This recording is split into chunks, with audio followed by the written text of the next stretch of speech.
A wife dared to dance with her first love during her anniversary with her husband, and her husband's friends revealed the entire truth. Enjoy the show. My name is Robert Benson. I was a middle manager at an engineering firm that designed and built machines for clients. I knew I probably wouldn't advance further since it was a family-owned business, and I wasn't part of the family. Eventually, certain events made my position in the company unbearable. People tell me I'm one of the good guys, that I have a good sense of humor, or at least I used to. I worked hard, provided well for my family, and cared about others. I helped when needed and took my responsibilities, as well as my marriage, seriously. Turns out I was the only one doing so. Let me explain. In high school, I was slightly above average, not a genius, but through hard work, I achieved good results in my exams. I had a few fights when I was pushed too far, but once the fights were over, so was the hostility. I've always had a close group of male friends who supported me through thick and thin. I wasn't particularly handsome, so women didn't flock to me, but the ones I found attractive often appreciated the way I treated them. I was raised to treat others with respect, especially women. I took no for an answer and never boasted about intimate encounters or shared their secrets, which earned me more trust.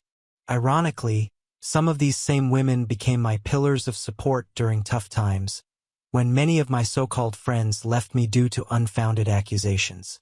It was during that time that I discovered some of them had never been real friends.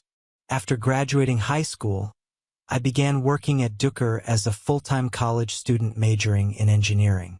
I've always had a passion for collecting things.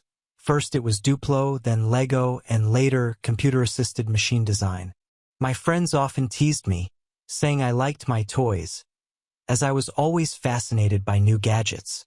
One of my prized possessions was a small, discreet camera that looked like a badge. I brought it with me one evening to capture what I thought would be a memorable event. That camera, as it turned out, became very useful later when a scandal broke. But I'm getting ahead of myself. At the end of my first year of college, there was a big party celebrating the start of summer break. My friend Bill had become attached to a nursing student who split her time between college and the local hospital. He convinced me to come to the party and meet her friends.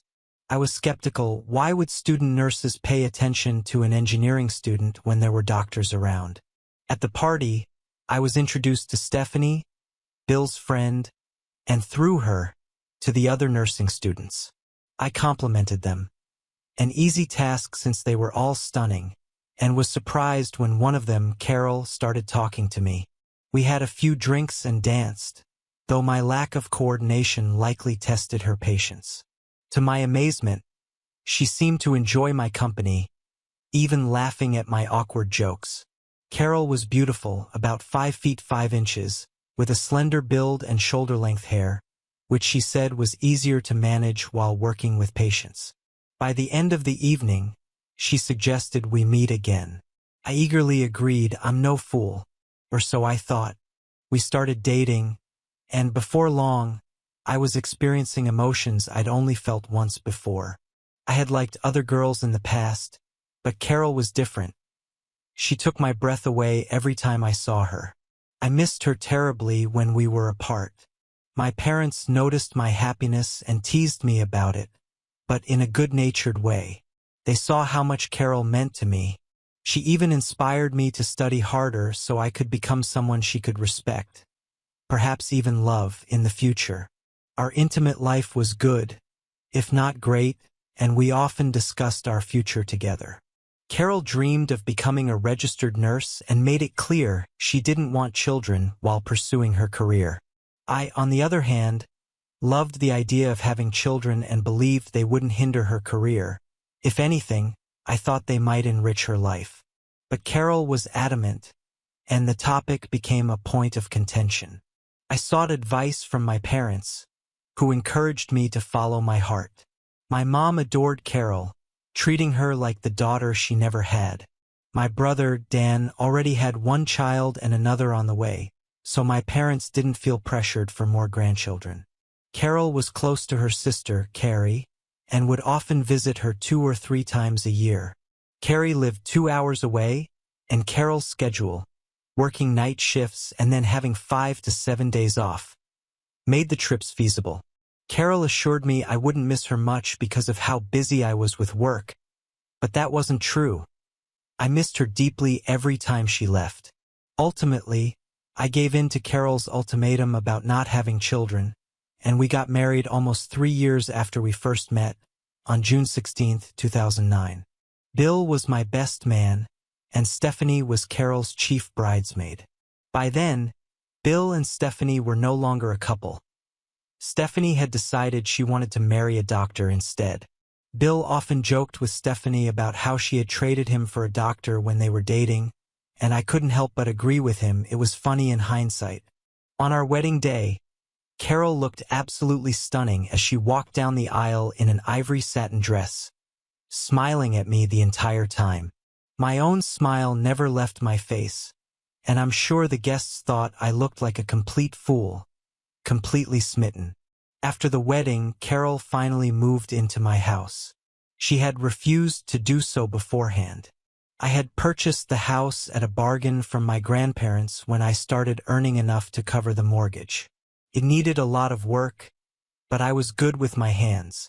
By the time we got married, I had completed most of the necessary improvements, though there were still some areas that needed updating.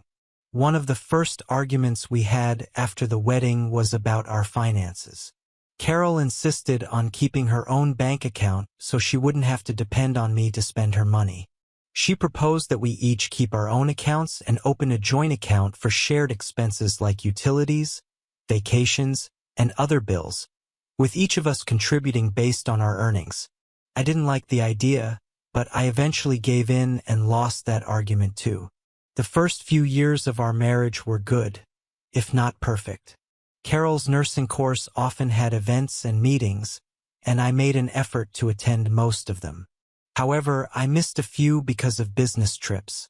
To be honest, I often felt like an outsider at these gatherings, tolerated almost like a joke. Carol's best friend, Stephanie, was always present at these events, as they were very close. Carol tried to spend most of her time with me during the meetings, but she also danced with a few doctors. I didn't see anything wrong with it back then. Over time, I became friends with some of the other husbands, mainly because we shared an interest in golf. I worked on my game and even managed to lower my handicap to a 6, which impressed them. Occasionally, I joined them for golf weekends, some of which coincided with Carol's meetings or the days she was returning from night shifts. Carol still visited her sister, Carrie, 2 or 3 times a year, which annoyed me a little. She always made an effort to take care of everything at home before she left, assuring me that I wouldn't miss her. But I always did. Carol rarely spoke about her work or her ambitions. She seemed content being an ordinary nurse and told me she didn't want the added responsibility or the lack of interaction with patients that came with promotions. I accepted that it was her life. Socially, we planned most of our activities around our friends. I still saw Bill and the others occasionally, but it was mostly at the local pub for a few drinks. Carol joined us at parties when her shifts allowed and always seemed happy to be with my non-medical friends. We spent quality time together as well, going for walks in the hills, taking weekend trips to Glasgow or Edinburgh, and enjoying shows. Our holidays were spent at beautiful beach destinations that also had interesting sights to explore. Carol was modest in her choice of swimwear, usually opting for conservative bikinis. I once suggested she try something more revealing, but she refused. She had also never considered visiting a clothing-optional beach, and I respected her preferences. We rarely argued, and when we did, it was usually over minor disagreements. If one of us didn't want something, we discussed it until we reached an understanding. Sometimes I got my way, and sometimes she did. Our love and respect for each other always came first. Nothing was off-limits for us in terms of experimentation, and while we didn't enjoy everything, we were always open to trying new things. Every day, I found myself loving her more. As our 10th wedding anniversary approached, I wanted to do something special for Carol. I spoke to Stephanie about booking a hotel, dinner, and dancing for the evening. She was all for the idea and promised to keep it a secret. Some of our friends expressed interest in joining as well. I planned to tell Carol closer to the date, knowing she would want to make her own arrangements. When I finally told her a few days before the event, she was thrilled. In fact, she was so excited that it was difficult for me to even get out of bed the morning after I told her. Carol quickly called Stephanie, and soon I found myself learning that I would also be the designated driver for the 4 of us that evening. On the night of the celebration, Carol asked me to wait for her downstairs while she got dressed. When she finally came down the stairs, I was stunned. She looked absolutely breathtaking. She had gone all out to impress me. Her hair was styled to expose her neck, a feature I adored kissing. She wore a lilac satin dress I had never seen before, which revealed most of her gorgeous figure. The dress ended just above mid-thigh, and she was wearing stockings, a rare occurrence for her. I was captivated. My mouth was open, and I was probably drooling. She was my incredible wife, and in that moment, I loved her more than ever. My heart pounded as I stammered, "Carol, you look amazing. I love you so much. I want to make love to you right now. Forget the hotel. Forget our friends. Let's celebrate here." Carol laughed as she walked toward me, her radiant smile lighting up the room. "This is for you," she said softly. "You're the best husband anyone could wish for. Tonight, I'm going to tease you all night, and I'll only dance with you. When we get back to the room, I'll rock your world like never before." Her words left me speechless. She truly saw me the same way I saw her, and it overwhelmed me with love. On the drive to pick up Stephanie and her husband, Brian, Carol held my hand and smiled at me the entire time. I was so happy it's a miracle I didn't have an accident. She laughed at me whenever I nervously glanced at her. We picked up Stephanie and Brian, but Brian didn't look very happy. It was no wonder. He was a doctor, and from the looks of it, he seemed stressed. But none of that could dampen my excitement for the evening ahead. Brian and I played on the same golf doubles team, and over the years we had frequently placed in the top 10, even winning several times. I assumed he was just having a bad day. As a trauma surgeon, sometimes you win, sometimes you lose, as he often said. I figured this was just one of those days and hoped our evening together would cheer him up. How little I knew about what was about to unfold. Looking back now, I suspect he already knew. Once we arrived at the hotel, we left our bags in our rooms. Carol was being unusually affectionate. She leaned in close and whispered, "Later, I'll make all your dreams come true. I love you so much." Her words filled me with happiness and anticipation. Meanwhile, Stephanie and Carol were fully engrossed in conversation, which seemed unusually emotional. Stephanie stayed by Carol's side the entire time, and both of them seemed very excited about the evening. I thought maybe Stephanie was planning something special to help Brian relax. He definitely looked like he needed it. Brian and I, on the other hand, talked about an upcoming golf competition we were planning to enter. We had to defend our title. Mark and Grant, some other friends, didn't bother competing. They preferred playing for fun, claiming their jobs were stressful enough without adding competition into the mix. Personally, I suspected the real reason was that their wives, Sarah and Amy, were stunningly attractive, and they preferred spending time alone with them. Carol turned down my suggestion to go back to our room before the evening with a mischievous grin, hinting that some of my fantasies might come true later. With that, we headed to the hotel nightclub. We found a table tucked near the back wall, close to the bar but far enough from the speakers so we could talk comfortably. It was a perfect spot to relax between dances and enjoy the evening. Carol made it clear to everyone that she was only dancing with me. For the next 90 minutes, we were on the dance floor, stopping occasionally for drinks, water for me, wine for her. It was shaping up to be a fantastic night. But then everything changed. We were dancing when I suddenly felt a tap on my shoulder. As I turned around, Carol vanished from my arms and into those of another man. I didn't even have time to react. I stood there, stunned, as I watched her disappear into his embrace. She looked so happy, too happy, and the way she gazed at him was something I had never seen before. He was completely in control as they danced, and Carol seemed utterly captivated by him. I stumbled back to our table, feeling blindsided. Stephanie, sitting nearby, spoke up, her voice dripping with delight. "Robert, it's so nice of you to let Carol dance with her first love. She even invited him to your wedding, but he couldn't make it." I turned to her in shock. Stephanie smiled at me, but her eyes were full of contempt. It was as if she enjoyed my pain. I felt a surge of anger rise within me. "What the hell is going on?" I exploded, my voice echoing in the room. Everyone turned to look at me, but no one, except for Stephanie, could meet my eyes. "She promised she would only dance with me tonight. You set this up, Stephanie. You told her to make arrangements for tonight. You both knew about this guy. This idiot. What else has she planned?"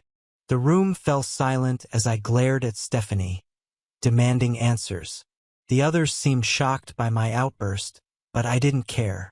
Carol must have heard me because she suddenly appeared at my side, tugging at my arm. Her face was serious, and I could tell I wasn't going to like what she had to say. She pulled me into the hotel lobby, away from the others. To say my evening went from bad to catastrophic would be an understatement. Carol spoke firmly, her tone cold and unyielding. "Robert, the man I danced with is Bruce Benning. He is my first and only love."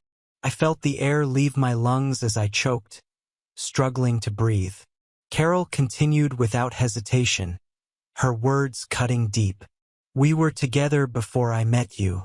We dated several times a year, but he was studying to be a pediatric neurosurgeon, so we couldn't be together. When I met you, he was happy for me.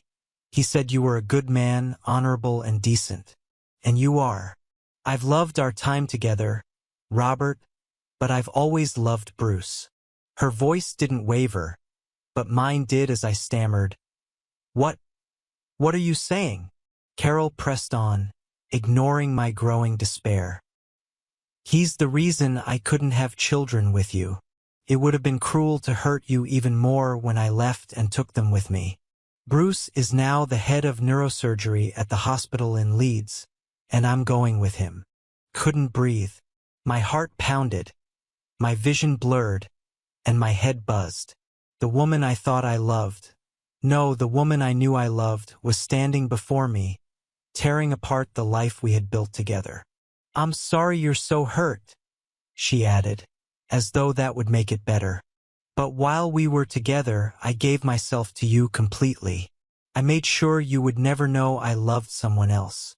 If Bruce hadn't come back, I would have been happy to stay your wife forever." Her words broke me. I vomited right there in the hotel lobby, ruining the wonderful dinner from earlier. As I wiped my mouth, I noticed Stephanie watching with a smug smile on her face, while others stared in shock. Then I saw him, Bruce Benning, walking toward us. Something inside me snapped. I turned to Carol, my voice shaking with rage. "You're an evil, lying, deceiving woman. Give me your wedding and engagement rings now. If you don't, I swear I'll rip them off your finger myself." Everyone around us looked horrified at my outburst. It was so unlike me. But nothing about tonight was normal. Bruce stepped closer, but I pointed a finger at him and growled, "Stay away, or I'll make sure you never use your hands again. You're an idiot." He froze, clearly startled by my threat, and looked to the others as though seeking support. I continued, my voice rising. "You slept with my wife. You demanded that she humiliate me in front of everyone. And these so-called friends? They're enjoying every moment of it. All of you are scum. How many of you cheat? How many marriages do you want to destroy for your amusement? Even women of easy virtue have more decency than any of you. I turned back to Carol, my anger radiating off me in waves. My voice rose as I screamed, "The rings!" My temples throbbed visibly, and I could feel the fury coursing through me like never before. For a fleeting moment, I saw fear flash across her face as she realized the danger she was in. Without a word, she took off the rings and started crying. But I didn't care anymore. I grabbed the rings from her trembling hands and stormed off. I went straight to our room, collected my belongings, and returned the room key to the administrator at the front desk. The administrator, who had clearly witnessed the earlier scene, looked uncomfortable. "This woman of easy virtue will pay for the room," I said coldly before leaving. Looking back now, I'm ashamed I didn't apologize for throwing up in their lobby. At least it wasn't on the carpet. But at the time, I was too furious to care. I knew I'd never set foot in that hotel again. The drive home is a blur. My thoughts were a whirlwind of rage, betrayal, and disbelief. I don't even remember how I got home. Once I arrived, though, I began to calm down slightly, enough to think rationally about what I needed to do next. The first thing I did was go to the garage and disable the automatic gate, knowing Carol might have a remote control for it. Then I grabbed a box of trash bags and headed to our bedroom. I systematically began removing her belongings from the closets, dumping them into the bags. I emptied the contents of her boxes into the bags as well. While going through one of the bottom drawers, I found 2 keys taped together, one for a safe deposit box and another for a bank safe. Intrigued, I pocketed them and continued my task. I took all the jewelry I had ever given her from her jewelry box and threw the box itself into the bags. Then, I went to our filing cabinet and took all of her personal documents. Among them, I found her password book and copied it. There was nothing that explicitly tied her to Benning, but I was determined to find out everything. By the time I finished, it was nearly 2 a.m., but my mind wouldn't rest. My heart was still pounding, though not as intensely as before. I searched online for information about local storage units, as Carol had mentioned one in passing before. There were 3 in town, all open 24/7. I found the one I was looking for. It had a key icon prominently displayed on its homepage. Grabbing a pair of latex gloves to avoid leaving fingerprints, I drove to the storage facility. What I discovered inside caused me a level of pain I had never thought possible. I thought I had known what heartbreak felt like, but this shattered my soul into a million pieces.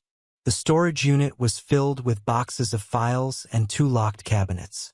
I used my engineering skills to pick the locks, though part of me almost regretted it. The first cabinet contained Carol's detailed plans for me. As I flipped through the documents, I couldn't believe my eyes. Who was this woman? The second cabinet contained files about Benning, documents that confirmed everything I had suspected about him. He was a narcissist of the highest order, heartless and depraved. It was clear that the only person he truly cared about was himself. My camera, which I always carried for work, had run out of battery, so I returned to the car to retrieve a portable charger. I documented everything inside the storage unit, every file, every detail, so that I would have evidence of what I had found. By the time I finished photographing everything, it was 7 a.m. I carefully relocked the cabinets so no one would know I had been there and left the unit. Exhausted and emotionally wrecked, I went to a nearby cafe for breakfast. As I sipped my coffee, my mind reeled from what I had uncovered. Among the documents were plans to circumvent the prenuptial agreement her parents had insisted on. Instead of accepting the 10% stipulated in the agreement, Carol, likely under Benning's instructions, intended to take everything from me. She didn't just want to rob me financially. She wanted to destroy me completely. I knew I couldn't confront her directly, not yet. If she realized what I knew, she would adjust her plans. As I drove home, the lyrics of The Curse of All Flyers played in my head, a bitter echo of my situation. Once home, I returned the keys to their original hiding spot so Carol wouldn't suspect I had found them. Then I went to the hardware store to buy new locks for the house. Carol didn't have her keys with her clutch at the hotel, but I wasn't about to take any chances. My next stop was the bank to investigate the mysterious safe deposit box. To my astonishment, it contained bonds worth a significant amount of money, all in Carol's name. I photographed them as well, wondering how she had acquired such wealth. Who was this woman I had married? The more I uncovered, the less I recognized her. I had barely returned home when I received a text from Carol. She wanted to come by and pick up her car. My response was cold and direct. Your car? The car in question is rented in my name, and I'm the one paying for it. Since your salary is so meager, I'll be using it for the next 8 weeks until the lease ends. Your belongings are in bags. If you don't pick them up, I'll burn them. In fact, I'm going to buy straw to stuff your wedding dress and burn it, pretending it's you. The locks and alarm code have been changed. Don't bring that man. He won't like the outcome. Moments later, her sister called me, screaming incoherently. I ended the call and immediately blocked her number. I didn't actually intend to burn her wedding dress, but her reaction to my threat confirmed how important it was to her. The image of Carol wearing my family's wedding ring and marrying Benning in her wedding dress flashed through my mind. My anger boiled over. I grabbed her wedding dress, took it outside, and set it on fire. The flames consumed the fabric beautifully, just as I now saw our marriage, reduced to ashes. An hour later, Carol arrived with Stephanie and Brian. Brian approached me quietly. Robert, how are you? I let out a bitter laugh, one that felt like Caesar's after being stabbed by his closest friends. I glared at all of them, my voice rising as I screamed, What the hell do you think? I'm furious. Furious at you all. For covering for her. For not having the decency to tell me what you clearly knew. Furious at myself for believing in this woman. Carol flinched at my words, visibly upset when I referred to her as a woman of easy virtue. Yet she still seemed to expect me to act civilly around her. Robert, I know you're suffering, but this isn't like you, she said, her tone almost scolding. You ruined the negligee I was going to wear for Bruce. That wasn't necessary. I'll just get my things, and when I'm done, I'll leave you alone. I know I've hurt you, and I'm so sorry, but I've always loved Bruce. You'll be happier with someone who truly loves you and can give you the family you've always wanted. You're a special person, and I've really enjoyed our time together. If I'd never met Bruce, I would have been so happy with you. May I at least take the wedding ring? It would be a beautiful reminder of what we've shared. I stared at her, my anger now ice cold. No way, I said, my voice cutting like steel. That ring has been passed down in my family for generations. My mom loved how it fit you, as if we were made for each other. I haven't told them yet what a devious, conniving society girl you really are. Carol flinched at the force of my words, her confidence visibly shaken. Meanwhile, Brian and Stephanie helped load the trash bags filled with her belongings into their car. Carol hesitated before asking, "What about my wedding dress?" I pointed to the smoldering fire pit outside. "Check the fire," I said bluntly. Carol burst into tears when she saw the ashes of her wedding dress.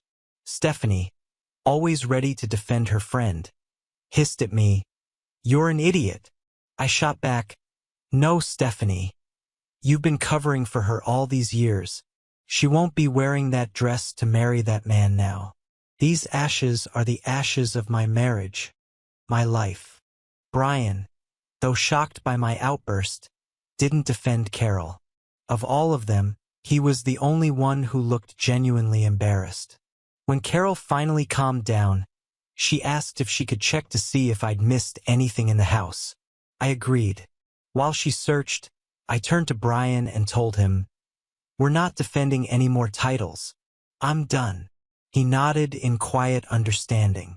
Carol came downstairs a few minutes later. Her voice was soft but resolute as she said, "Robert, I'm really sorry. I've always loved Bruce. When you divorce me, you'll find someone who will love you the way you deserve. Someone who will give you the family you've dreamed of. I truly care about you, and I'm so sorry I've hurt you. But this is for the best." With that, they left. I stood in the doorway, watching their car disappear down the street. As expected, Carol needed the hidden keys I'd discovered, but I had already returned them to their place to avoid suspicion. Exhausted, I went to bed and fell asleep the moment my head hit the pillow. I was jolted awake by a phone call from my mother. Before I could even speak, she launched into a tirade. "Robert, I never thought you would lay a hand on a woman." Carol showed US photographs of her injuries and explained why she left you. I was furious. "Mom, you've been deceived, just like I was deceived for the last 13 years. I snapped. "She's been sleeping with that idiot the whole time and is trying to set me up to take everything. I don't know who the hell she is anymore. Did I ever really know her? And let me be clear, I've never laid a hand on her. You and Dad raised me better than that. Have you ever heard anyone say otherwise? Even last night when I wanted to break her neck so badly, I didn't. You can believe her or you can believe me, but keep this in mind.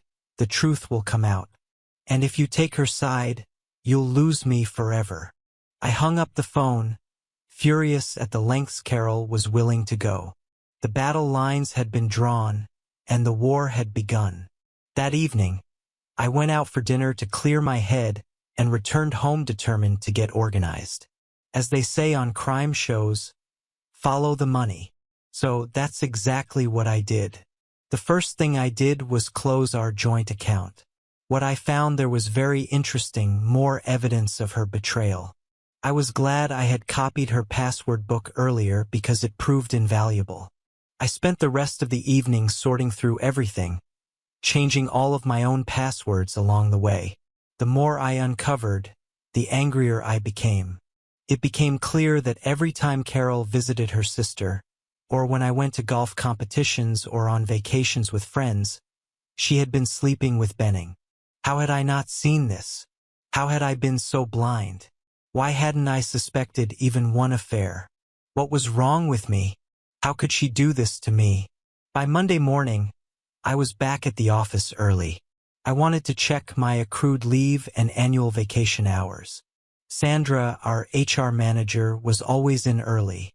She saw me and immediately noticed something was off. We had a history. Years ago, we'd grown close, but she had ended it because she felt I deserved someone who could meet my needs. Sandra was a wonderful person, but deeply guarded and afraid of intimacy. She was still single, and I rarely heard about her dating anyone. Sandra approached me with concern written all over her face. "Robert, what happened? I've never seen you this sad." I gave her an empty, hollow smile. My world collapsed. Friday was supposed to be a romantic anniversary evening, but it turned into the worst night of my life. Carol arranged everything, so her lover could humiliate me in front of everyone.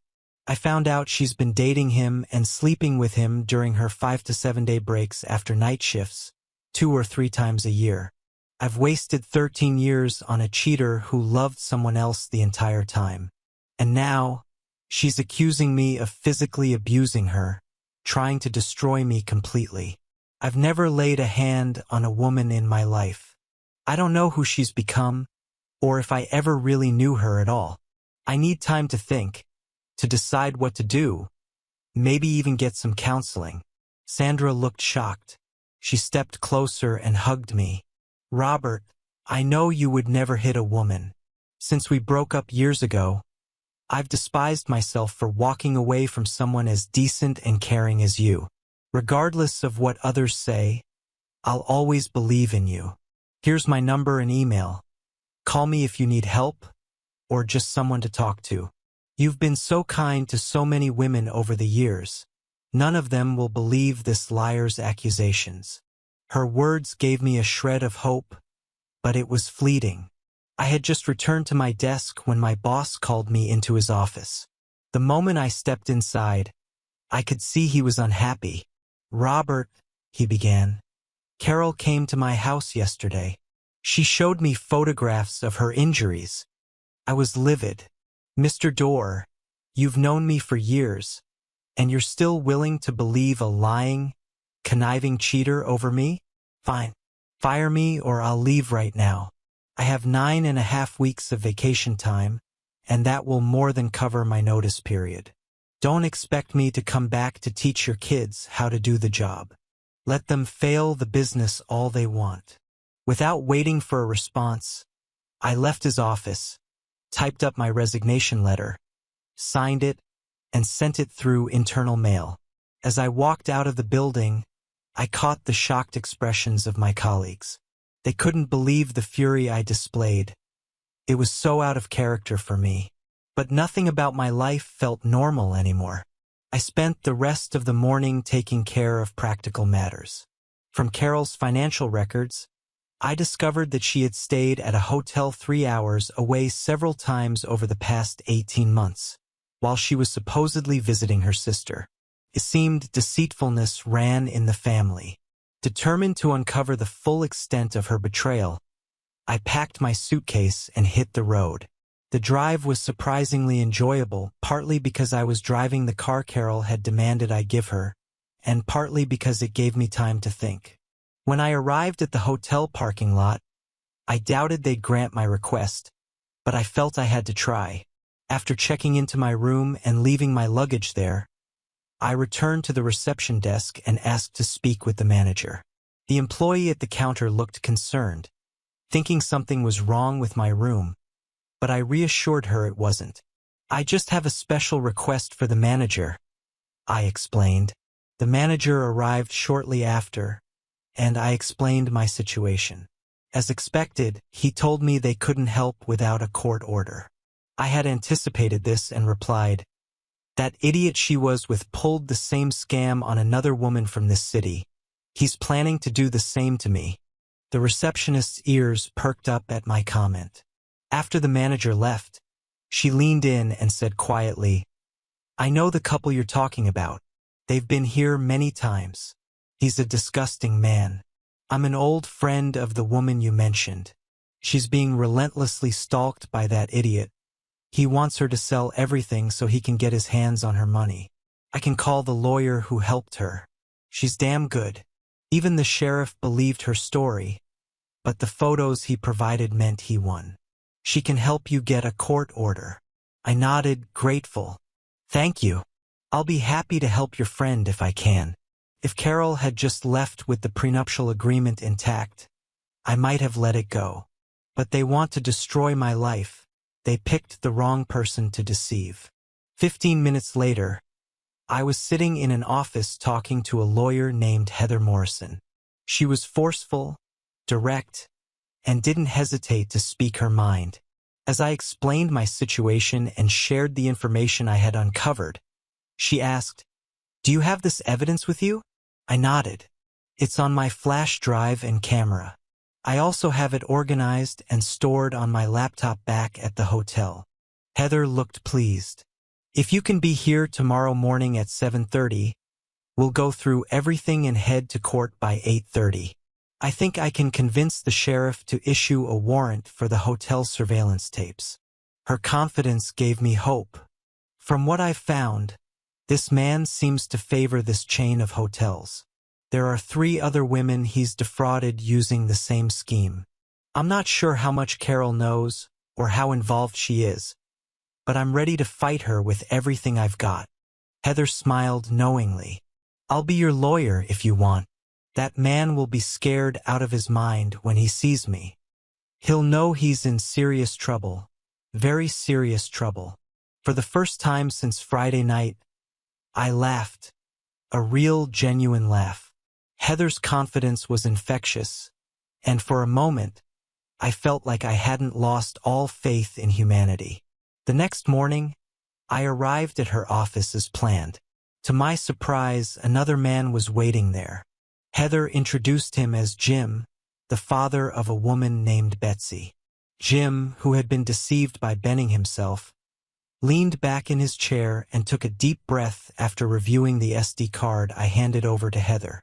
The card contained all the evidence I had gathered, including documents related to Betsy, another victim of Benning's schemes.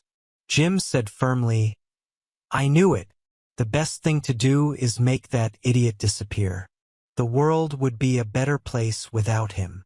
Heather and I headed to court, where she approached the clerk to explain why we were there. I thought we would need to speak directly to the sheriff, but Heather went into more detail with the clerk than I expected.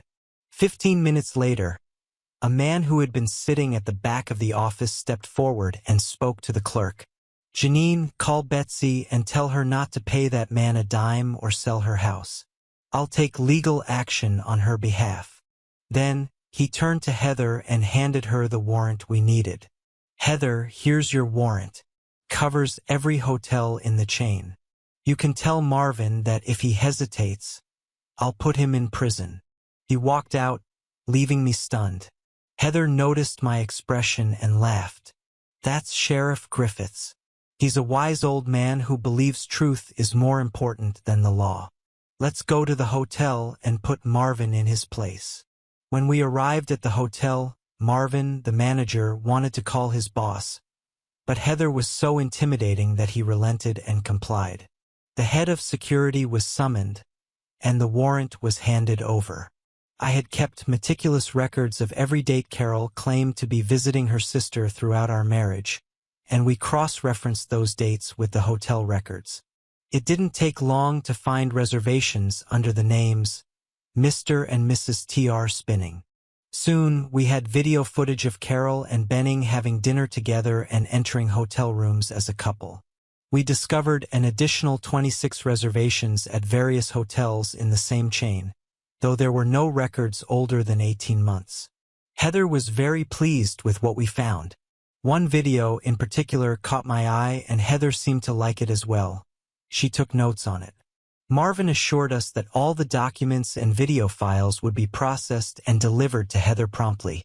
Back at her office, Heather began to strategize. "Robert, I've been thinking about this. We need them to initiate divorce proceedings. If you file for divorce on the grounds of infidelity, they'll respond with spousal abuse charges and use those photos against you. They'll have the advantage of speaking second, making it harder to catch their lies. Let them file first. They'll have to present their evidence, and we'll dismantle their case piece by piece. The other women you mentioned can help us destroy this man and his schemes. I'll track down Samantha Weissman and find out her role in all of this. I'll also organize all the financial information you've provided." I nodded, though I felt emotionally drained. I need a break. I don't even know what to feel anymore. Part of me wants to break his arms so he can never do this again. But I also need to focus on finding a job. If anyone will even hire a man accused of beating his wife, even if the accusation is false. I'm not a football star. Heather smiled reassuringly. "Don't worry. We'll find the truth and we'll make him pay. You're not alone in this." Her words gave me a small glimmer of hope. Finding proof of his deception with those other women helped me. It made me realize I wasn't the only one he deceived. By helping them, I can help myself too. I don't feel so useless anymore. I stayed a few more nights in town before hitting the road again. I decided to take a short vacation to clear my head. In Staffordshire, I went on a roller coaster ride that did wonders for relieving stress. From there, I headed north to explore the beautiful landscapes around Inverness. I rode the North Coast 500 and later explored the Grampian 250. One of the highlights of the trip was the Glenlivet Smugglers Tour, where I enjoyed modern Glenlivet whiskey in a hut deep in the hills. Despite living near these places for years, I had never visited them before.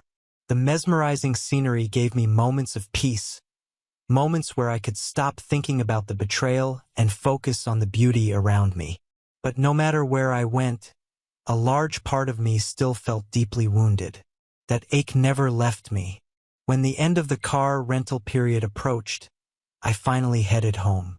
I expected to find my lawn and garden in a state of neglect, overgrown and wild. To my surprise, they were immaculate, well-maintained and thriving. My neighbor, Gordon, came over when he saw me pull into the driveway. "The man is back," he said with a big smile. "How are you?" I laughed, though it felt half-hearted. "As good as I can be, I guess. Did you do all this?" He grinned. "Not just me. Sandra came by and told me a little about your situation. She was worried about you.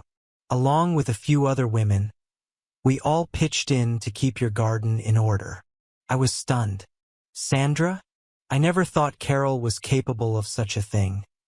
She should have been an actress. But Sandra? She really came by. Gordon nodded.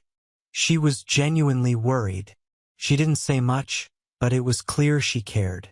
Don't be surprised if some official people knock on your door soon. There were a few who came by over the past couple of days.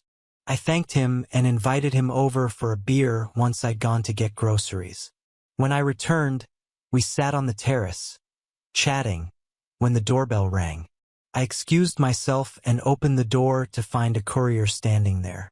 He handed me an envelope. Inside were the divorce papers. I grinned at the papers, then smiled and told him, "I hope the judge hates liars in his court." I called Heather, who asked me to scan the documents and email them to her. She assured me she would handle all legal responses. Heather sounded very pleased but didn't explain why. When I asked, she said, "The less you know, the less you might inadvertently say to others." 7 weeks later, I was waiting outside the courthouse with Heather for her divorce hearing. Jim was with her and he seemed incredibly happy. He hugged me warmly when we entered the court. I sat next to Heather, and behind us were Sandra, Josie, Michaela, Gordon, Bill, and a few other friends who had come to support me. My brother Dan had called me several times that morning, offering encouragement. Unfortunately, he couldn't attend because of work. He'd had a falling out with our parents, who had chosen to believe Carol instead of me. It didn't surprise me to see Carol's medical colleagues, Stephanie and Amy, there to support her. Benning sat beside Carol, grinning like a fool, but his composure cracked the moment Heather and Jim entered the courtroom. I had a strong feeling that Jim had a backup plan for him in case the court didn't handle matters appropriately. My parents were also there to support Carol. I avoided their stares and refused to look at Carol, even when I could feel her gaze on me. Bill, in his usual unfiltered style, loudly described her as a powerfully dressed woman of easy virtue. His comment wasn't subtle, and I could imagine the glares she and Stephanie gave him in response. The hearing began, and Carol's lawyer, Miss Johnston, took the floor. She exuded confidence as she started. "My client is requesting the annulment of a prenuptial agreement that would limit her to just 10% of the value of their joint assets. While my client admits to committing adultery, this occurred only after she endured years of physical abuse at the hands of Robert Benson throughout their marriage. She seeks a divorce on the grounds of spousal abuse and requests a division of property in her favor. These documents outline the assets of the marriage at the time of their separation." She handed a copy to Heather, and the court clerk passed another to the judge. Heather couldn't suppress a laugh as she scanned the documents, causing the judge to raise an eyebrow. Heather stood up and addressed the court. "My lord, due to Carol Benson's actions, Mediation was not possible until today. I'm certain you'll understand why as the evidence is presented. Miss Johnston and I have had limited discussions regarding the evidence that will be submitted. She has requested permission to present her case in full before I cross-examine the witnesses. I agree to this, provided I am granted judicial consent to re-examine these witnesses afterward. Without this agreement, I will cross-examine them as they appear. The judge considered this for a few moments. This is highly unusual, he said. However, I understand Miss Johnston's desire to fully illuminate her client's case. I will allow this and grant you the right to cross-examine witnesses after her examination has concluded. Heather nodded and continued with her opening statement. My client seeks the full enforcement of the prenuptial agreement. Furthermore, we ask the court to consider reducing any settlement for the plaintiff due to her willful perjury, which not only attempted to avoid accountability for her adultery, but also aimed to destroy my client's reputation, character, and future. Carol Benson's actions were deliberate, calculated, and intended to bankrupt a decent, caring man. Someone utterly unlike her and her lover, a pair of insidious liars. Additionally, we are seeking alimony for Mrs. Benson, as her lies caused my client to lose his job, his friends, and even the close relationship he once had with his parents. There has never been any instance of spousal abuse, and we will prove it. Heather sat down, a small, confident smile on her face. She was ready for the kill. Carol was called to the witness stand. I could feel her eyes on me, but I kept my gaze fixed straight ahead, refusing to look at her. Her attorney began walking her through their narrative, starting with how we met, our early years of marriage, and when I supposedly became violent. With tears streaming down her face, Carol claimed, "Robert didn't like that I worked night shifts. I'm sure he thought I was sleeping with doctors every night." His anger grew, and eventually he started punching me in the face. I would use makeup to hide the bruises at work. I stayed with my sister to let the marks heal before switching to day shifts. Things would be fine until the next time I had to work nights, and then it all started again. My sister kept urging me to leave him. She even took pictures of my injuries, saying I'd need them for a divorce. Miss Johnston asked, "Did you cheat on your husband?" Carol put on a masterful performance, sobbing as she replied, "I'm embarrassed to admit it, but yes, I knew Bruce before I met Robert. I ran into him near my sister's house one day. He saw the bruises and was so kind and supportive. I developed deep feelings for him. We made love several times. He made me feel whole, like a woman, not a broken person who could be beaten." The lawyer led Carol through the timeline of her meetings with Benning, the events before our anniversary dinner, and its aftermath. Carol indignantly described how I had supposedly demanded the return of her engagement ring, threatening to rip her finger off if she didn't comply, and to break Bruce's fragile hands. She claimed my anger terrified her, as she was convinced I would follow through on my threats due to my history of cruelty. She recounted how I had taken all the jewelry I had given her, though all she wanted back was the engagement ring.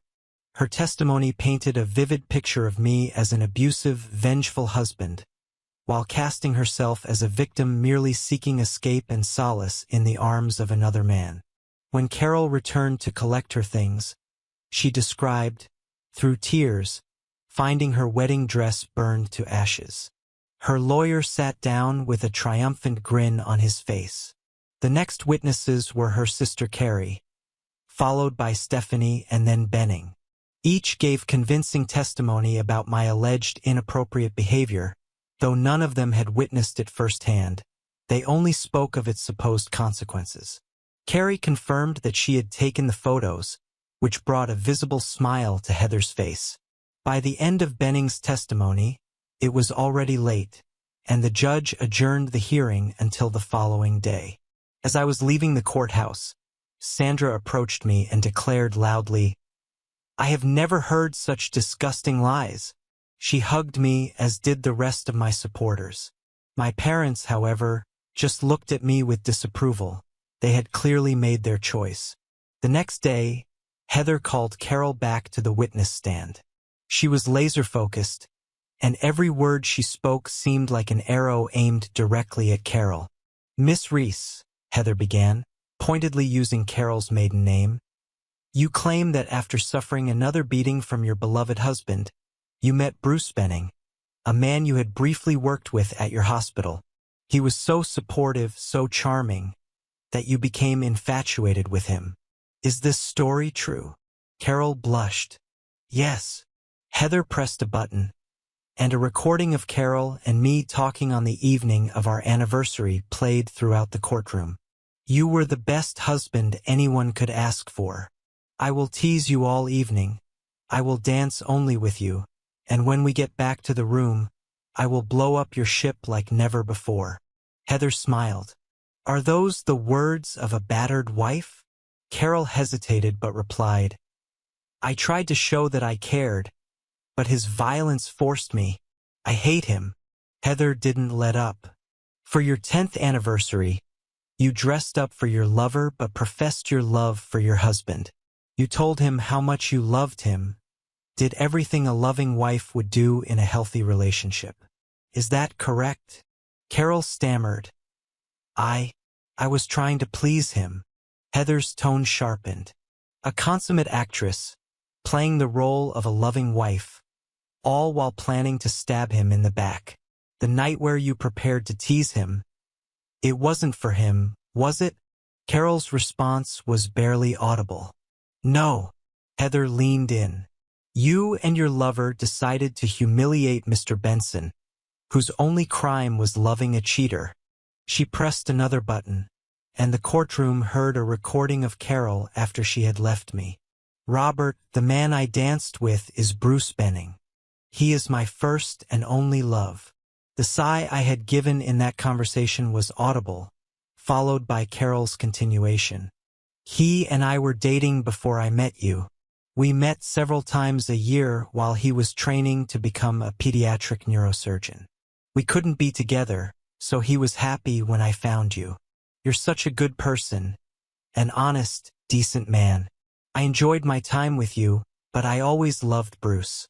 He's the reason I couldn't have your children. It would have hurt you too much. When I left and took them with me, it was because Bruce and I were finally ready to be together. He's now the head of neurosurgery at a hospital in Leeds. I'm sorry you're in so much pain, but while we were together, I gave myself to you completely so you would never know I loved someone else. If Bruce hadn't come back for me, I would have been happy to stay your wife forever." The recording ended with the sound of my gag reflex, echoing my disgust. Gasps filled the courtroom. Carol looked shaken but quickly recovered, saying, "I tried to soften the blow for him by not making it about violence. I lied to him so he wouldn't lose face."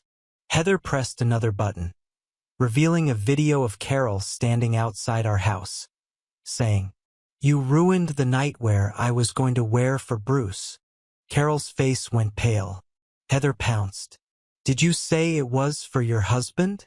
Carol didn't respond. Heather's smile was sharp, but devoid of humor. "You lie so easily, Miss Reese. You've perfected the art over the years. Every time you worked night shifts, you claimed your husband beat you out of jealousy, and that you went to your sister's house to recover. Is this true?" Carol stared at her, seemingly at a loss. "Yes." Heather's confidence didn't waver. "Luckily, your husband keeps meticulous records. Let's look at the dates when you claimed to be at your sister's house. May 9th to 14th, 2019.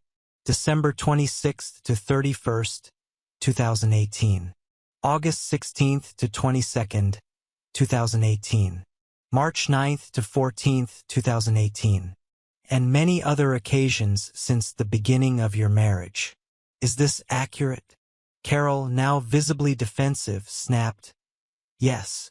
Heather pressed another button, On the courtroom screens appeared videos of Carol and Bruce together at various hotels on the same dates she had claimed to be with her sister. For dates without video evidence, booking forms and payment receipts were provided, confirming their presence. Heather turned to the judge. This material was obtained under a bench warrant issued by Hamilton Sheriff Court.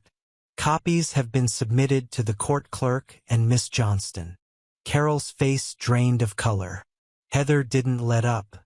It's remarkable, isn't it? Not a single bruise or injury is visible in these videos. Almost as if they never existed. It seems you and Mr. Benning quite enjoyed these hotels. You visited them every single time you claimed to be recovering from abuse. You were never saved by your sister. You were his mistress, Heather declared. Carol's face twisted with anger, but I tried not to smile. Behind me, I could hear muffled laughter from my supporters. Heather, undeterred, pressed forward with even more determination. Now, let's examine these financial fantasies you presented to the court. According to your agreement with Mr. Benson, both parties were to contribute a proportional share of their salaries to a joint account. You claimed you wanted to preserve your financial independence, but that wasn't the full truth, was it? The reality is you wanted to hide your income from Mr. Benson, creating a secret fund in case you decided to leave him. He was nothing more than a tool to you. Heather's words cut through the courtroom. You lied for years, pretending to be his devoted wife.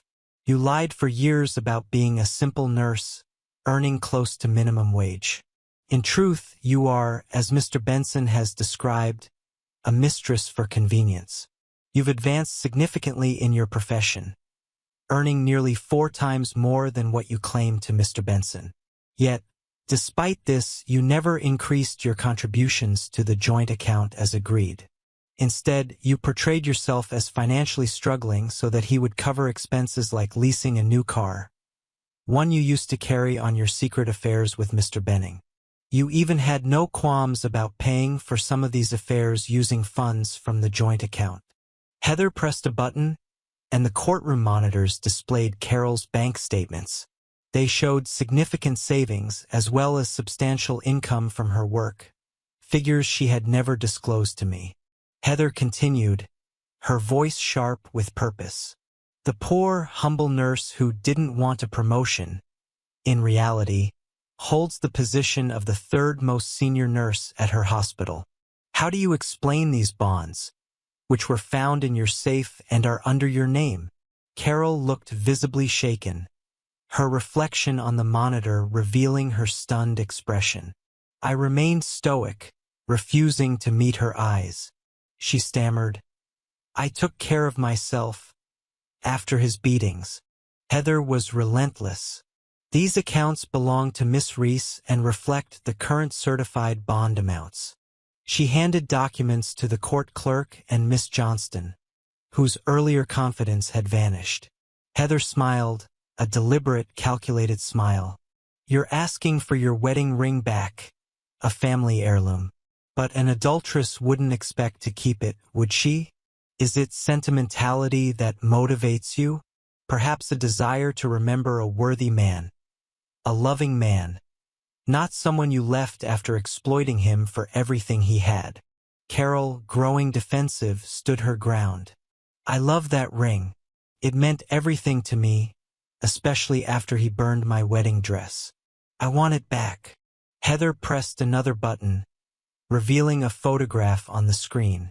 It showed Bruce Benning and Carol Reese at a hospital reception 9 months before our breakup. The wedding ring was clearly visible on Carol's hand. Heather leaned in. The newspaper summary of that evening was quite the read. Mr. Benning proudly showed off the one-of-a-kind engagement ring he had given his future wife. Her tone sharpened as she repeated, He gave it. Heather's voice grew louder. It looks remarkably similar to the ring Mr. Benson mistakenly gave to the woman who pretended to be his fiancée, doesn't it? A clever act to convince hospital administrators they were hiring a dedicated chief neurosurgeon. The article even states the hospital preferred its surgeons to be married, as it connected them to the local community. So, it wasn't about sentimentality or even love. It was about the position you so desperately craved, the role of the doctor's wife. You need this ring to maintain the illusion. Heather's words struck like lightning. You and your lover planned to ruin the man who loved you, provided for you, and gave you everything you wanted. Your lover promised you marriage despite being a serial cheater. I wonder if the position you so desperately covet will remain available after this trial ends, and how long it will last. Carol's face was frozen in shock as Heather's words sunk in. Miss Johnston had no further questions. Her confident demeanor had evaporated, replaced with defeat. The judge seemed poised to dismiss the case, but Heather wasn't finished. She called Carol's sister, Carrie, to the stand. Carrie walked slowly to the witness box, visibly nervous. Heather wasted no time. Will you admit that you lied to this court by covering up your sister's affair with Bruce Benning? Carrie began crying. Yes, yes. Heather pressed on. Did you take photographs of the alleged injuries Carol claimed to have suffered? Carrie's voice was barely audible. No. Heather's response was swift. I will be reporting your actions to your church leadership. Such unchristian behavior cannot go unnoticed. Carol's eyes widened in fear as Heather moved on, calling Stephanie to the stand. Stephanie walked up, standing straight but clearly tense. Heather began softly, her voice measured.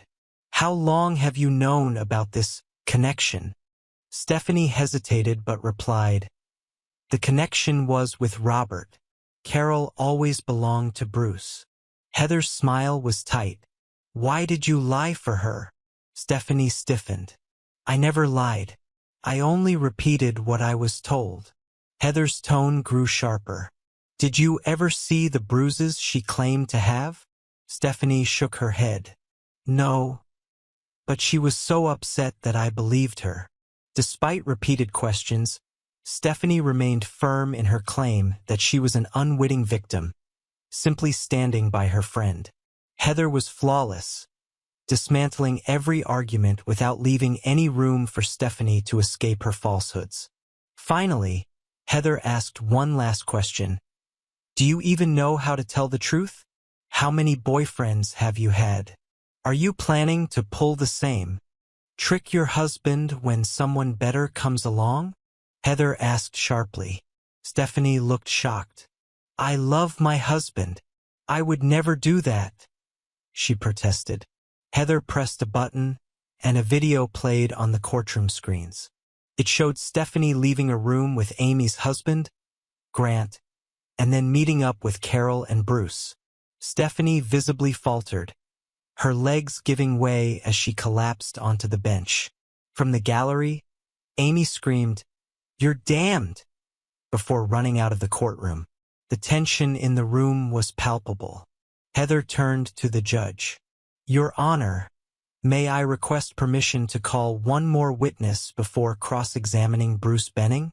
The testimony of this witness will clarify everything for the court. The judge granted permission. Later, Bill whispered to me that Benning seemed to have a heart attack when Heather announced the name Samantha Weissman. I had never heard the name before, but soon, a composed woman walked to the stand.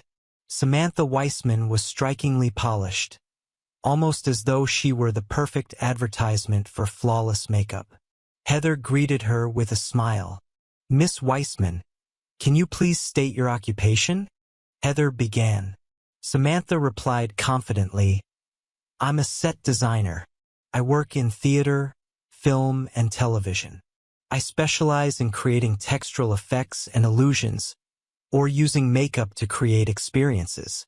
Think of street artists who use chalk to make potholes in roads, or create illusions of trains bursting through walls.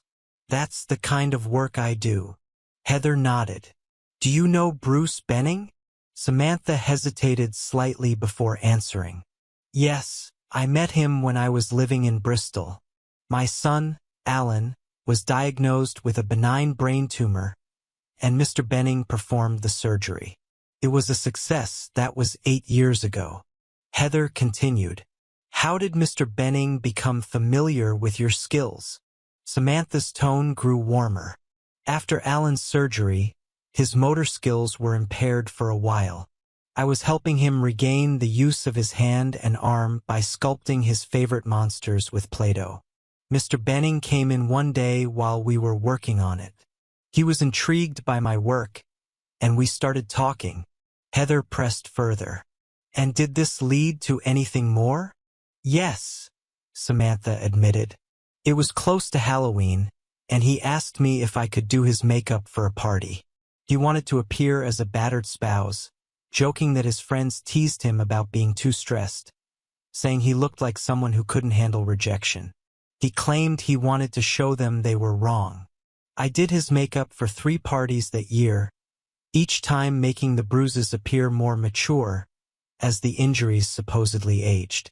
Since then, I've done his makeup for similar events a few more times over the years. Heather's voice sharpened slightly. Besides Mr. Benning, do you know anyone else in this courtroom? Samantha glanced around. Yes, Carol and Stephanie. I did their makeup for a couple of parties in Liverpool last year. They told me their husbands had never laid a hand on them but wanted to see how their friends would react. Heather pressed another button, and images of Carol and Stephanie appeared on the screens. They showed the women before and after Samantha's makeup work, as she transformed their faces to appear bruised and battered. Heather leaned closer to Samantha. Miss Weissman, are these your creations? Samantha nodded. Yes, those are mine. Heather smiled slightly, but there was no warmth in her tone. Did you realize that these photographs, your work, were submitted to this court as evidence of alleged physical abuse? Samantha gasped audibly, her eyes widening. No, I had no idea. If I'd known, I would have contacted them immediately to clarify the truth. Heather gave a firm nod. Thank you, Miss Weissman. Miss Johnston had no questions for Samantha. She looked utterly defeated, her earlier confidence replaced by shock. The judge appeared ready to close the case, but Heather wasn't finished. She called Bruce Benning to the stand. As Benning approached the stand, 2 men entered the courtroom and stood at the back. Their presence unsettled Benning, who glanced nervously in their direction. I didn't take my eyes off him, eager to watch Heather dismantle him piece by piece.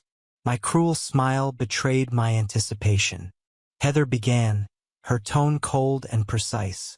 Mr. Benning, you had an adulterous affair with Miss Reese before she married Mr. Benson, didn't you? Benning's arrogance was palpable as he replied, No, I only came to her aid. Heather systematically walked him through his lies, exposing his arrogance as he deflected every question and took every opportunity to boast about his achievements. As Heather tightened the noose, she delivered her next blow with a calm, calculated smile. You stated yesterday that you only recently became intimate with Miss Reese, and only after her husband allegedly beat her. Yet today I've shown this court a 10-year history of your hotel meetings that span several days each. Care to explain that, Mr. Benning? Benning's composure faltered, but his voice rose in frustration. No, we only recently became close. Heather didn't relent. Many of these hotels received complaints about noise coming from your room during your stays. Are your neighbors lying? Benning remained silent, glaring at Heather as she pulled out more records. Additionally, multiple complaints were lodged about your behavior with women at the hotel pools. Are you suggesting those reports are false as well? Heather continued her relentless questioning, careful not to let Benning wriggle out of the truth. She presented hotel records documenting numerous complaints about disturbances during Benning's stays. Heather displayed the records for the court to see and began to wrap up her argument. You've lied to hide your relationship with a married woman. You've lied to your employers. Are you now claiming that all these records are fabricated? Are you even a real surgeon? Or is this just another one of your hoaxes? Benning's anger was palpable. I am a surgeon. One of the best, he barked. Heather laughed coldly. You may be a talented surgeon, but as a person, you're disgusting. She pressed another button, and a series of photos appeared on the courtroom screens. The images depicted Benning as a victim of physical abuse. Accompanying the photos were letters showing how he had used them to defraud multiple courts and obtain significant financial settlements from women like Betsy, whom he had manipulated. Heather revealed that court records from these cases showed all the women denied attacking him. His own records confirmed that he had fabricated these accusations in retaliation after his advances were rejected. These photographs, Heather continued, were the key evidence you used to convince courts that these women attacked you, despite all other evidence to the contrary. But I have dismantled your lies piece by piece. Benning had no answers to the critical points Heather presented. His mask of arrogance was stripped away, revealing his pattern of violence and manipulation against women. Heather delivered the final blow. Your colleagues were right about you. You cannot accept a woman as an equal capable of rejecting your pathetic advances.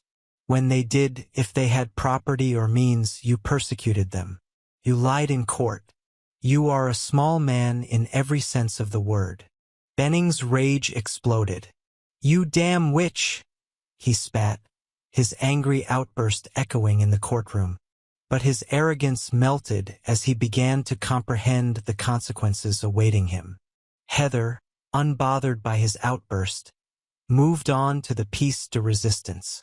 She presented recordings of private meetings between Carol and Benning, as well as letters and correspondence that laid bare their collaboration. Benning tried to deny that the communication spanned as far back as Heather claimed. But when she displayed their detailed plan to accuse me of domestic abuse, the courtroom erupted in gasps. The plan left no room for interpretation. It was a calculated strategy to ruin me and destroy my life. Benning attempted to dismiss the plan as the fantasies of lovers that would never have been acted upon. But Heather countered swiftly, that's exactly what you've already done. You deceived his parents, his employer, and even Miss Johnston, convincing her to present these lies to this very court. Heather displayed more documents and turned back to Benning. You weren't going to stop there, were you? You already had another scheme in motion, didn't you? Benning denied it, but his unease grew as he glanced nervously at the two men in the back of the courtroom and then at Carol. Heather pressed a few buttons, and the final nail in the coffin was revealed. A plan devised by Benning to marry Carol solely to bolster his position as chief neurosurgeon. His ultimate goal was to master new techniques within 3 to 4 years, move to the United States, and earn millions. The plan detailed how Carol would be discarded once he tired of her. He even outlined 3 scenarios to ensure she would commit adultery, including a blindfolded bondage scenario marked with an asterisk, the use of illegal substances, and exploiting her big man fantasy. The courtroom was stunned into silence. Carol broke down into sobs, her dreams shattered and her reputation in ruins. I couldn't help but smile in satisfaction. Heather addressed the court with confidence. Mr. Benning has lied in this court and others to secure financial compensation. I am confident the courts will be merciless with him. Sheriff Griffiths of Hamilton has issued a warrant for his arrest, which these officers are here to execute on behalf of his victims. Additionally, I obtained a court order to freeze all of Mr. Benning's assets. That order was executed this morning. Heather concluded, turning to Carol. I trust Miss Reese now understands the difference between the man she so easily betrayed and a fraudster who exploits gullible women to compensate for his own deficiencies. As officers handcuffed Benning and led him out of the courtroom, Heather called me to the witness stand. I recounted my experiences with devastating honesty. I explained how, In my state of devastation and shock after discovering their betrayal, I had thrown Carol's nightwear in the trash and urinated on it. I described the unbearable weight of their lies, how they had accused me of being an abuser, causing me to lose my parents' trust, my job, and many friends. Even though the accusations were false, the damage to my reputation had left me unemployed and isolated. The sheriff addressed me solemnly as the hearing concluded. "Mr. Benson, you have been completely exonerated and have avoided a grave miscarriage of justice. You are a truly decent, honest, and caring person, just as your lawyer described at the beginning. You deserve to find someone who will build a good future with you." He concluded sternly, "Tomorrow, I will deal with those who lied in my court." Jim hugged Heather and then turned to me, wrapping me in a strong embrace. Bill, Sandra, and the others followed suit. I noticed my mother crying quietly in the background. She had lost both her daughter and her son in this ordeal, and, as Dan had told me earlier, her visits to her grandchildren had become fewer and fewer. The next day, the sheriff dissolved the marriage and awarded me a share of the assets in accordance with the law. Carol looked utterly devastated. No amount of Samantha's makeup skills could have concealed how much time she had spent crying. The sheriff made it clear that lying in court carried severe consequences. He explained that if Carol had won and the truth came out later, she could have faced several years in prison. Instead, he fined her $5,000 and gave her a suspended sentence of 3 months. He also ruled that she must pay my legal fees in full within 1 month. If she failed to do so, the suspended sentence would be converted into actual imprisonment. Carrie and Stephanie were each fined $1,000, which they had to pay within 30 days. Benning, on the other hand, was set to appear in Hamilton Court.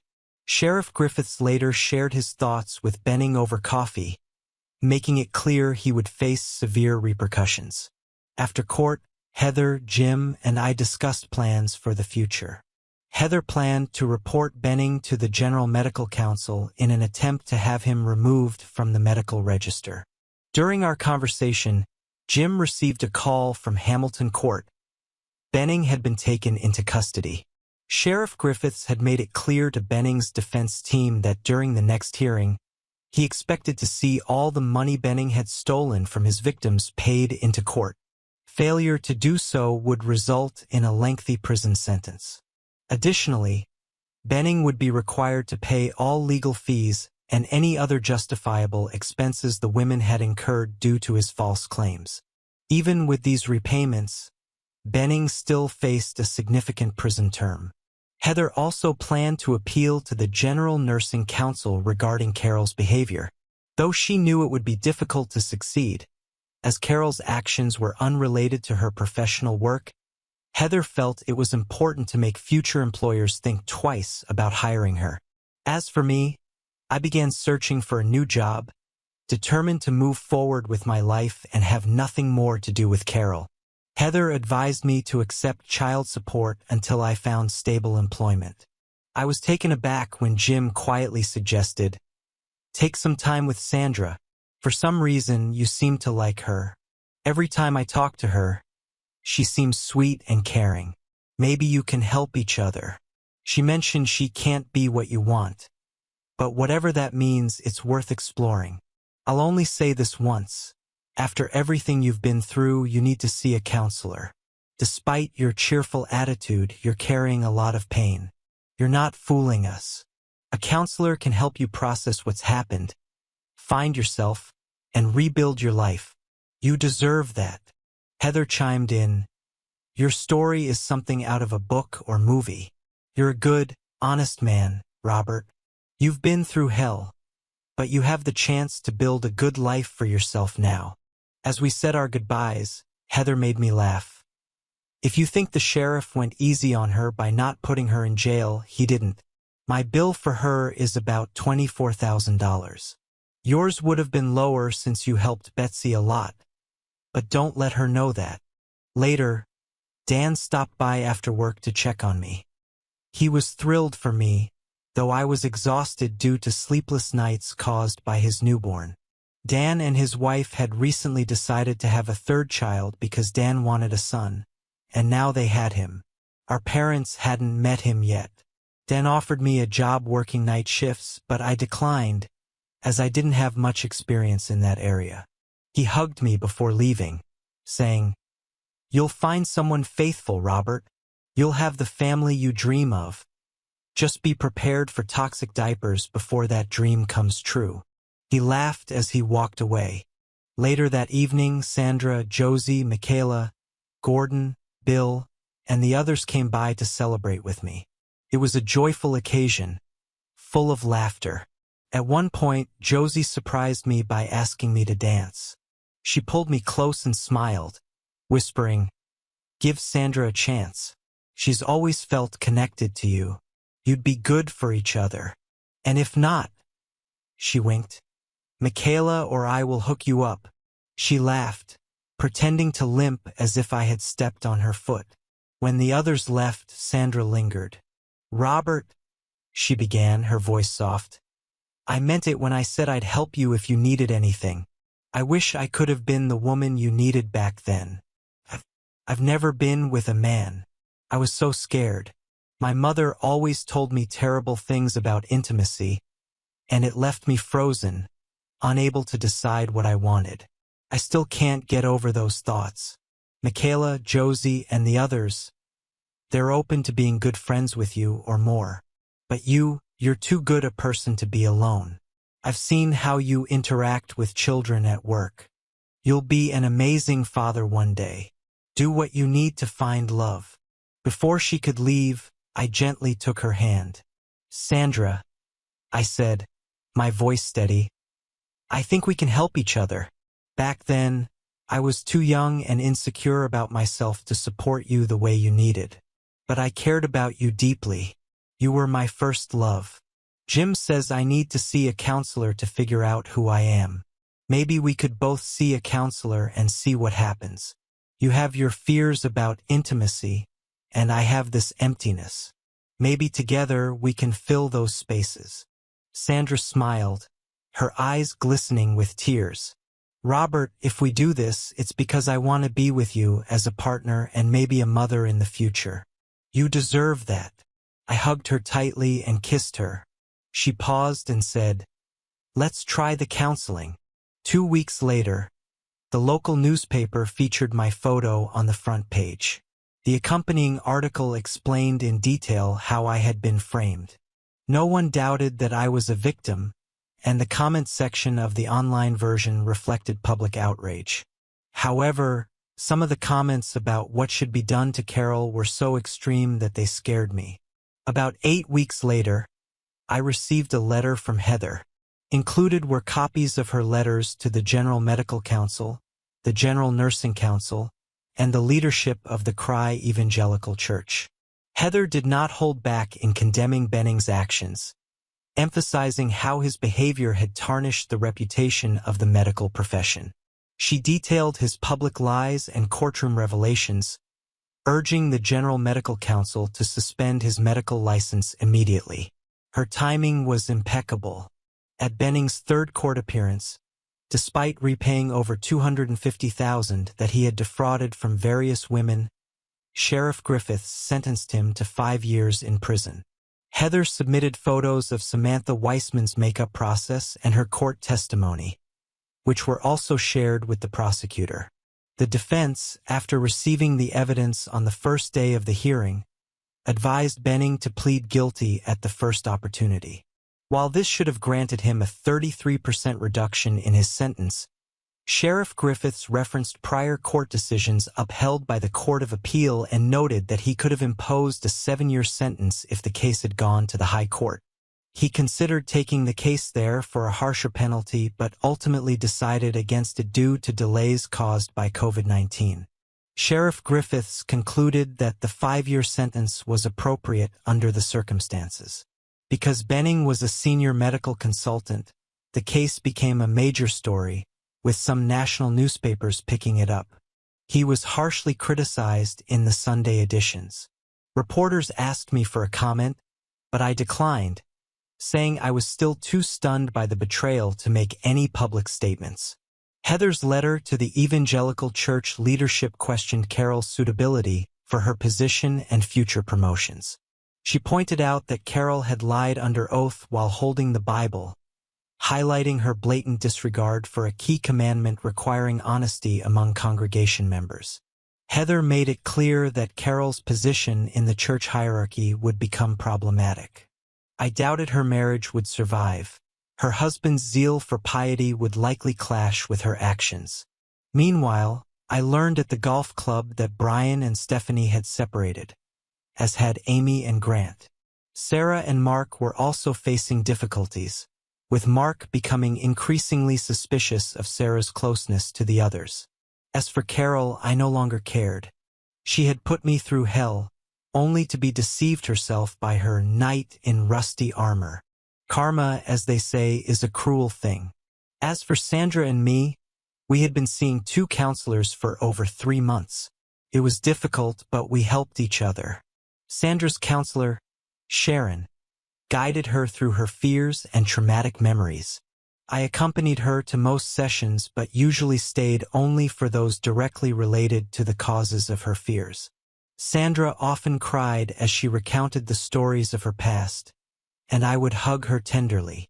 Sharon was excellent at identifying the damaging key phrases Sandra's mother had used in her upbringing. Over time, Sharon replaced those negative affirmations with positive ones, helping Sandra explore how she truly felt when she was with me. When the topic turned to intimacy, I typically left the room.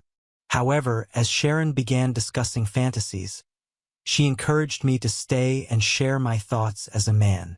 Sharon explained to Sandra that while certain fantasies might be arousing, they didn't need to be realized. It was important to set boundaries and protect each other. Sandra would blush deeply during these discussions, but she listened carefully and began to open up. I was also seeing a psychologist named Sarah, who helped me unpack my feelings about Carol and our marriage.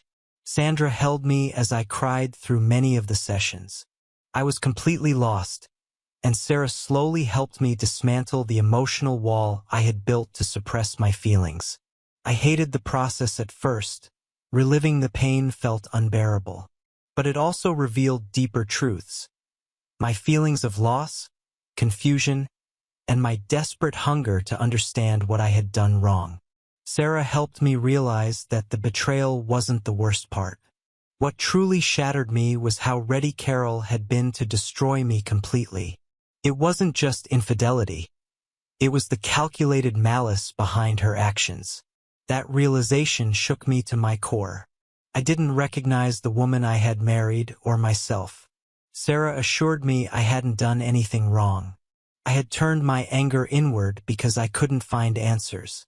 She encouraged me to write everything down, to see the situation in black and white, like solving an engineering problem. By doing so, she said, I would understand that the fault lay entirely with Carol and Benning, the insidious liars who had orchestrated the scheme. I was not to blame. Sandra supported me in this, insisting I write my story despite my many excuses. Eventually, she smiled slyly and said, If you finish it, I'll reward you. That finally pushed me to complete it. After rereading my account several times, I saw the truth. I wasn't to blame.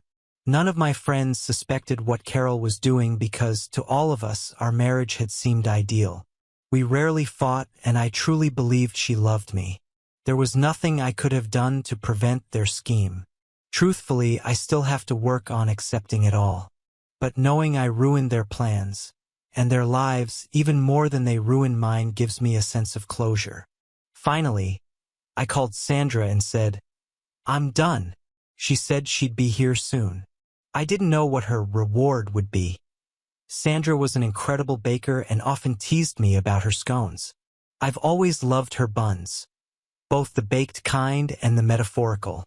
We had spent a lot of time together recently, hugging in the movie theater or at home. Our physical contact was limited, but the emotional intimacy we shared was undeniable. The negotiations we had about our relationship and our shared lives were nothing short of brilliant. We discovered so many common interests, though there were a few I didn't quite see the point of, but I was glad she did. For instance, she didn't see the appeal of golf, describing it as a good walk ruined. I couldn't argue with her sentiment. Sandra had recently spoken to Sharon about her love for children and her hopes of having them one day. It seemed Sharon's counseling had truly helped her, as evidenced by our last session together. There was a growing sense of possibility between us, and for the first time, I felt we were building a future together. A knock at the door interrupted my thoughts. When I opened it, Sandra stood there, looking nervous. I invited her in and offered to take her coat. She hesitated, curling her lip the way she always did when she felt stressed, and I noticed a strange mix of fear and determination in her expression.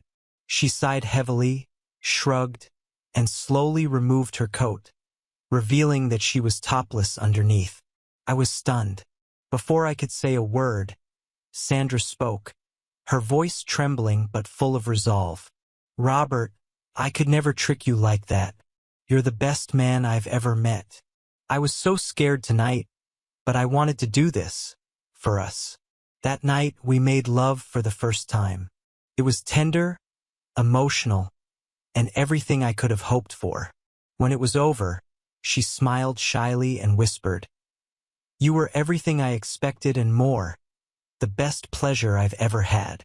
Thank you for being you." 2 weeks passed, and everything in my life seemed to change for the better. I was in an incredibly happy mood.